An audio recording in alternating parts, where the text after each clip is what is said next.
आलसी गधे की कहानी। एक गांव में नमक का व्यापारी रहता था। उसके पास एक गधा था।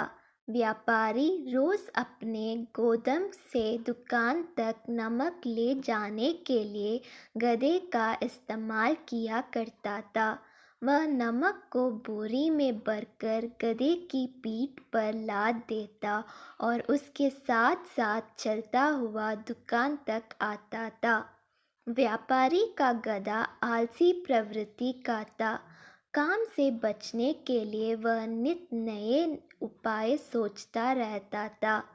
गोदाम से दुकान तक के रास्ते में एक नदी पड़ती थी, जिस पर एक छोटा पुल बना हुआ है।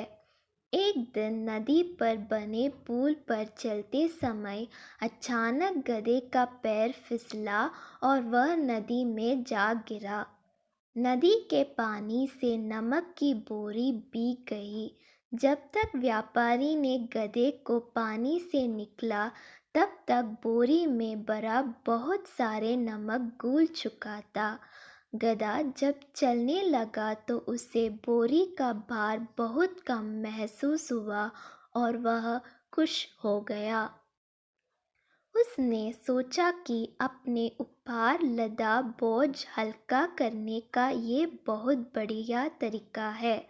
अगले दिन वह जानबूझकर नदी में गिर पड़ा। नमक पानी में घुल जाने से बोरी का वजन फिर कम हो गया। उसके बाद से वह हर रोज ऐसा ही करने लगा। रोज रोज गधे की ये हरकत देखकर व्यापारी उसकी चालाकी समझ गया। उसने गधे को सबक सिखाने का फैसला कर लिया और अगले दिन बोरी में नमक के स्थान पर रूही भरकर गधे की पीठ पर लाद दिया। रूही हल्की थी।